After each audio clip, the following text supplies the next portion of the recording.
Hello traders, this is Cousin Vinny coming to you from theclosingprint.com on September 17th, 2017. In this edition of your weekend video newsletter, we'll discuss the S&P 500, which is up 11.68% year to date, and the NASDAQ up 23.12% year to date, making fresh all-time highs. The market is in an upcycle and at extremes, so we'll be watching for any changes in tempo. Junk bonds are up 5.90% year to date, and the bond stock ratio is bullish. The Dow Composite is very bullish as well. We'll keep an eye on that.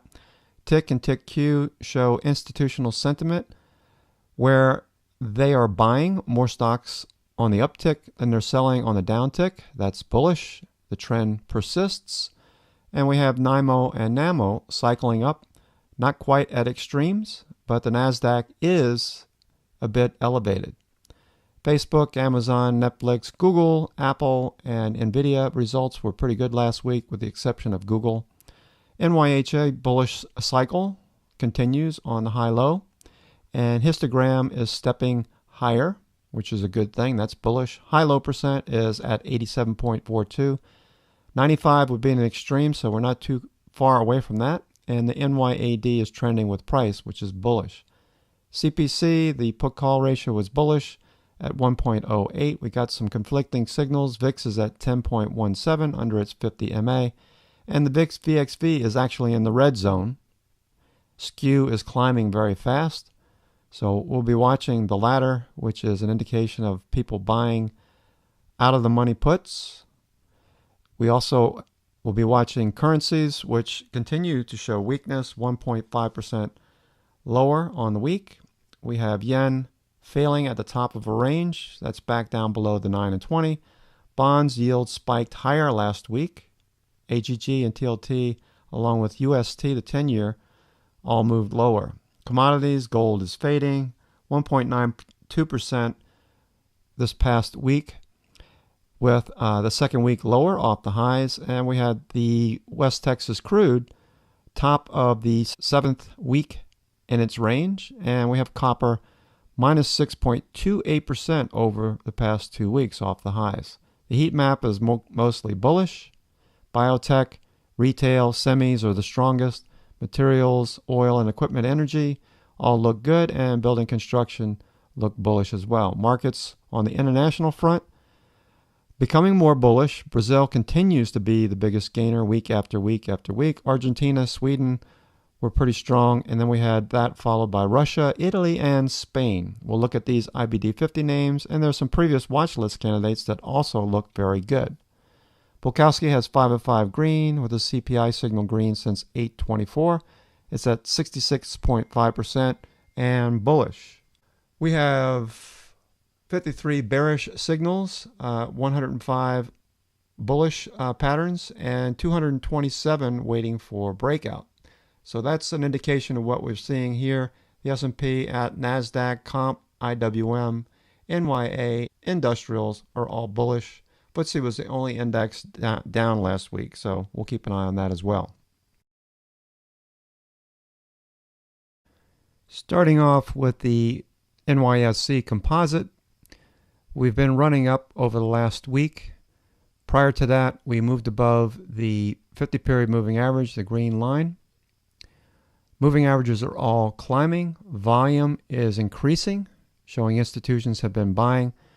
More importantly, we are in the top of the cycle and starting to hit the extremes that we haven't seen since February.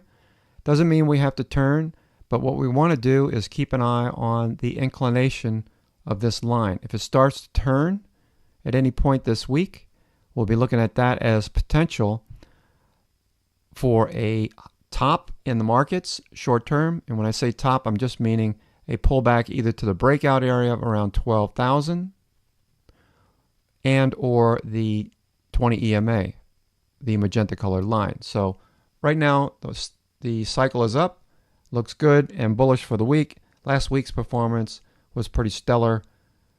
And at this point, we're just watching for any changes in character that may signal a change in direction short term. The Wilshire 5000, a broad measure of market participation, gave us an indication last week that we've been looking for the past 3 weeks, that being a bullish flow in Chaikin. So we see this spiking higher, which is a good indication. As you can see, these previous weeks, it was moving along the zero line. There was no conviction by intelligent investors that are looking for price action to dip, buy the dip, and then have prices move higher. So we saw that, and the follow-through was pretty stupendous with Chaikin money flow spiking. We were looking for this to happen. We finally got our confirmation. That's a good indication that the markets could actually continue trending higher. The 50 period, the red line, and the blue line, the 200 period, are both climbing. So overall, this looks more bullish than bearish, despite the seasonality that comes with September being somewhat bearish. The Russell 2000 ETF small caps actually bested the other indices, trading up 2.29% for the week. We gapped up first thing on Monday, followed through, and never looked back. We're above 142. We could see this upper trend line in the future as RSI continues to rise. So keep an eye on your small caps. A lot of those names are in those bullish sectors that we saw performance in. Oil and gas, equipment. In addition, we have volume confirming what we're seeing. MACD's above its signal line, showing the bulls are firmly in control. Last week we saw the NASDAQ 100 ARUN indicator dropping through the 50 line. The red line continues to drop. That's a bullish indication that this flagging pattern above these breakout levels will continue higher. The 50 and the 200 are both rising on above average volume, and ARUN up is staying near the 70 zone. So we could be set for a follow-through on some of those stocks like Facebook, who had a couple of days of sideways action. We finished the week on Facebook a little bit higher, so that was good. We're also watching Apple, Nvidia, which blasted off last week on Friday, Tesla, and a number of other names in this group, the NASDAQ 100. So watch this. This indicator continues to drop. That's an indication that this will break out above 6,961 and head higher to fresh all-time highs. The S&P 500 is not to be outdone. We gapped up on Monday, gapped up again on Tuesday, and created this ascending flag pattern. Above volume by price, there is no overhead supply to speak of up here. There's literally no one to sell to us. This could continue and likely will. Stochastic is embedded. We did have a match to the selling volume on Thursday. On Friday, pushing higher. MACD is above its signal line, showing bulls are firmly in control. And most importantly, out of anything that we watch, TIC cumulative tells us, this real-time sentiment indicator tells us that institutions have to be buying more stocks on the uptick than they're selling on the downtick in order for this to rise. As you know, occasionally we talk about the double Bollinger Band strategy. That is, once price action moves outside of standard deviation 1, the darker area, into standard deviation 2, price action tends to stay inside of standard deviation 1 and standard deviation 2. In this case, we're in an uptrend. Until we get a close inside of standard deviation 1, that would be our stop. And the long bias continues to stay on our side. So if you're bearish, think again. This is looking pretty bullish going into the week. As we saw back here, when Bollinger Bands opened up and we stayed between standard deviation 1 and 2. We seem to be repeating until we close inside of standard deviation 1 for the first time. The trend is up. We can't just look at sentiment and price alone. We also have to keep an eye on breadth. And in this case, the NASDAQ McClellan oscillator is firmly in an uptrend. You can see the black line, a moving average, along with the spikes in NAMO indicator, continues to show bullish strength, persists, and we are in an upcycle. Until the cycle starts to turn, the trend is up. We also see NASI, the summation of these values, something of a moving average in itself. crossed over at the end of August, continues to trend higher. We're above zero, and all indications are that we're going to break out above these levels and head higher on the NASDAQ 100 based on breadth and price action along with sentiment. The put-call ratio also is in the green zone at 1.08. So as long as this stays up in this level and maybe moves higher, that's bullish. Until it drops down below 75, we remain on a bullish bias based on this additional indicator. Skew is also spiking higher, which is something of a contrarian indicator. This is showing way out of the money puts being purchased, as VIX VXV, the volatility index of the front month and the 3-month, continues to drop in the red zone. We've seen previous levels when we've hit the red zone before that sort of marked a short-term top in an otherwise bullish trend. So keep an eye on this. If this starts to spike a bit lower, VIX VXV could give us an indication that we might be near a top.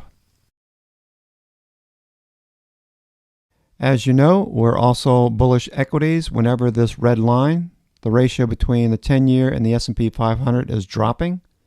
The so-called bond-stock ratio is bullish equities. We also saw spikes in yields last week. This is the 10-year.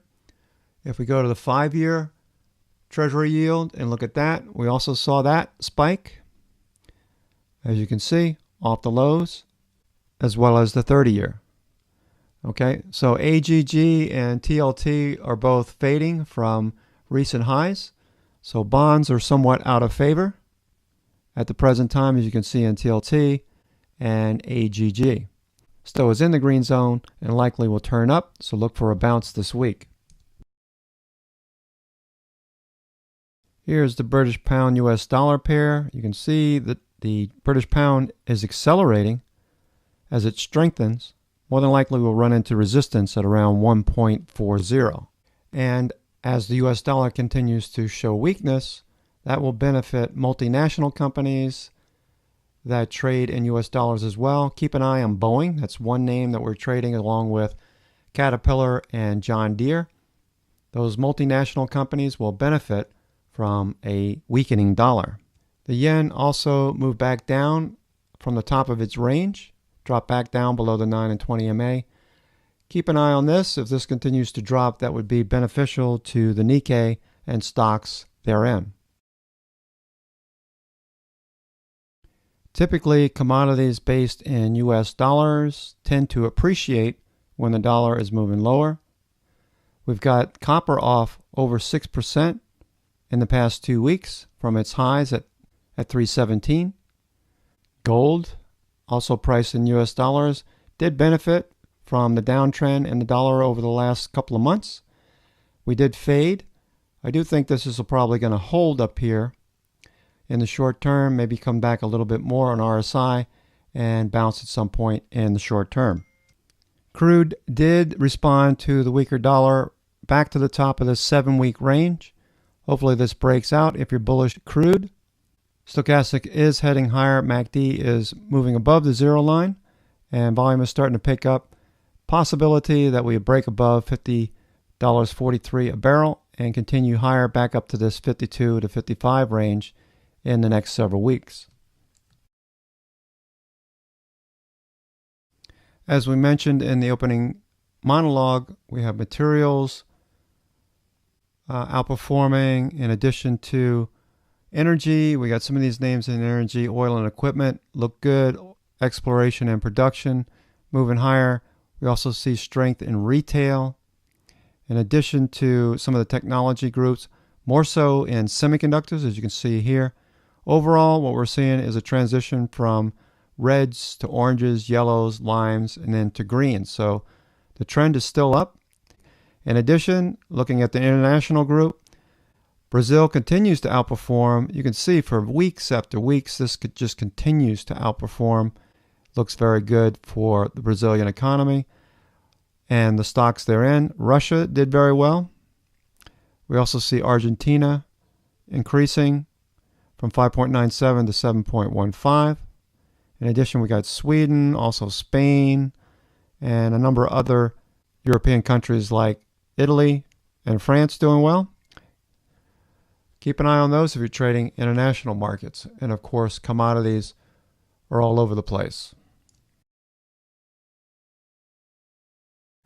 Okay, so here is the IBD 50. Note, most of these stocks are above their 20-period moving average and the 50, the blue line and the red line respectively.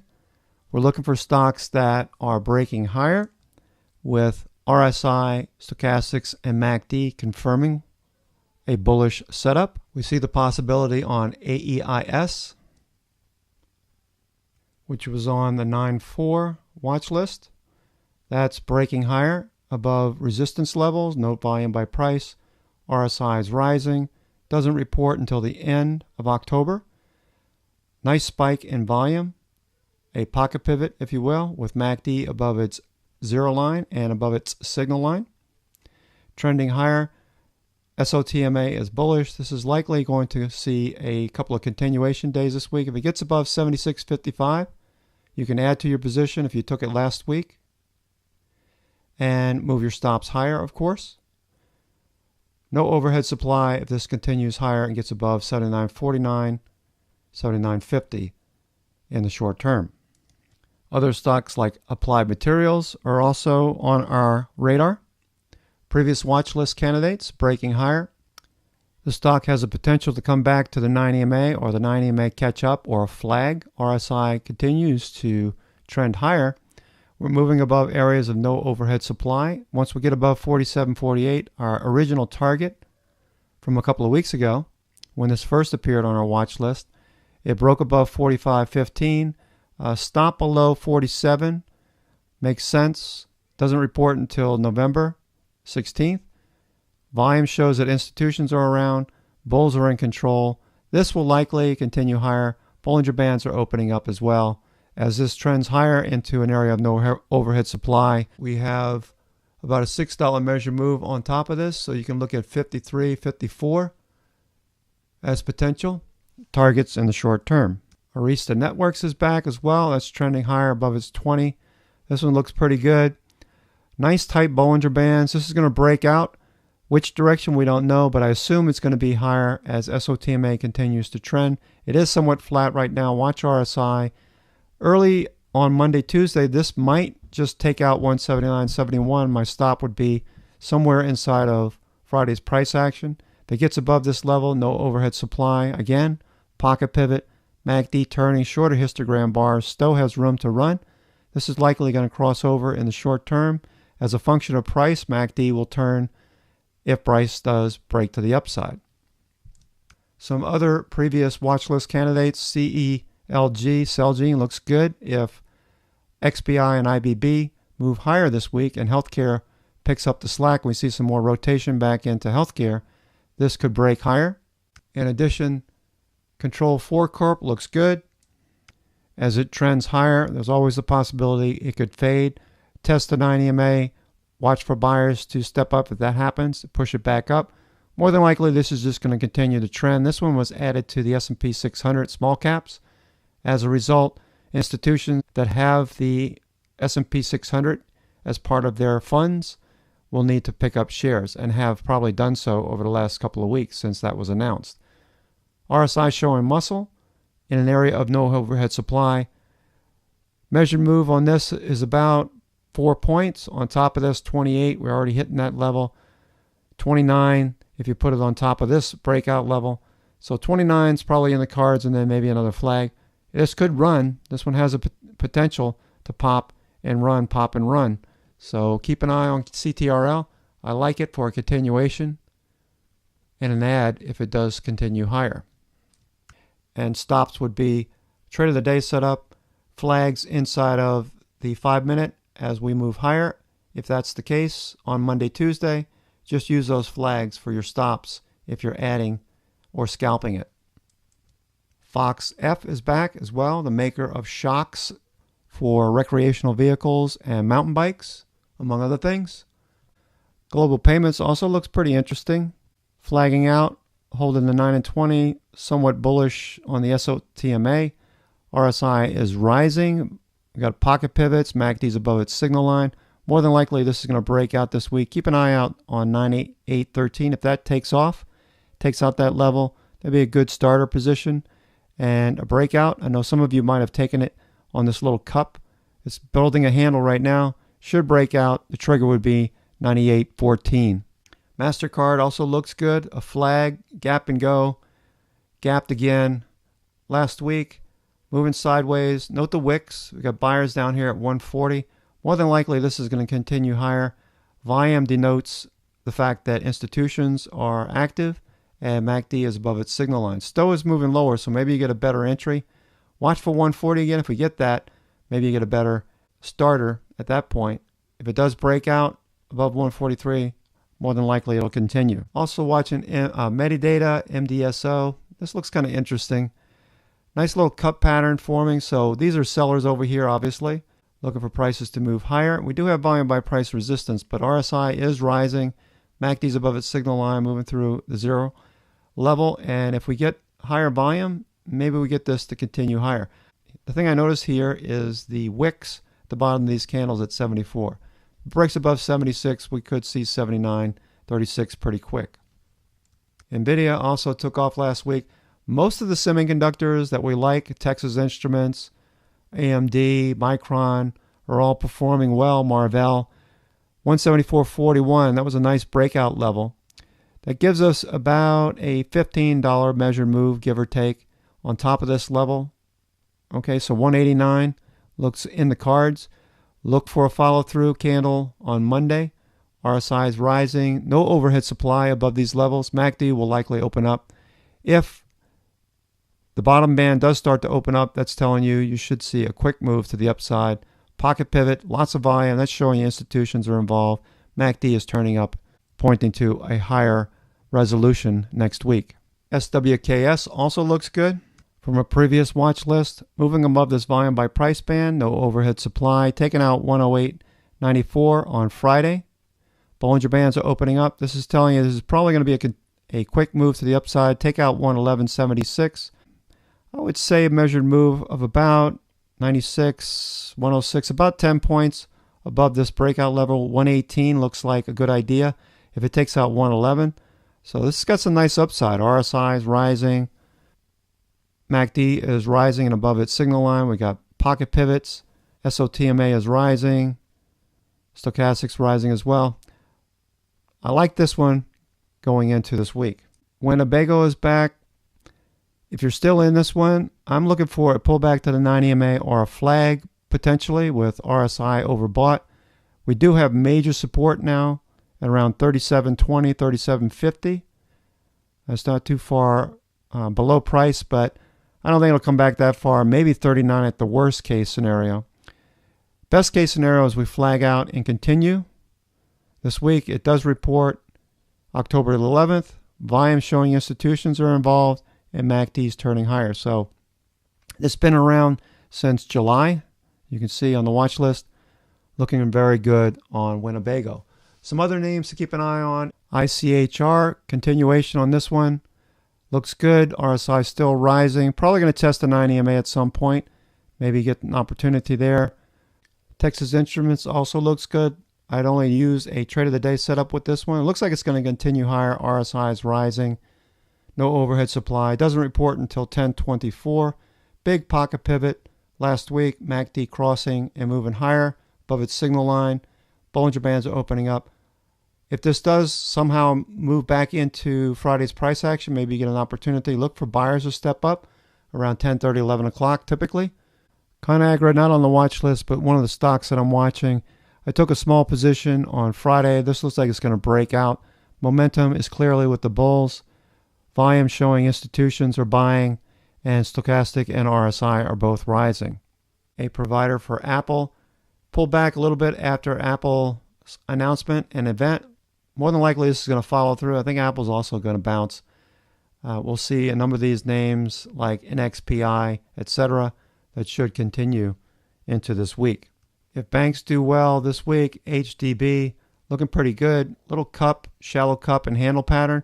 More than likely this is going to take out 126 and RSI pointing to higher prices. Watch for volume. MACD is turning up Another name that we'll be watching, in addition to Bank of America, JP Morgan, Morgan Stanley, and Citigroup for trades this week in the banks. Okay, traders, that's going to do it for me for the weekend. This is Cousin Vinny coming to you from theclosingprint.com with your weekend video newsletter. I'm going to get outside and spend some time with the kids. Have a good day. I will send out a watch list and the charts for potential trades tomorrow before the opening bell. The watch list will be out later this evening, probably around 6 to 7 o'clock p.m. Okay, take care. Hope this helps, and we'll talk to you soon.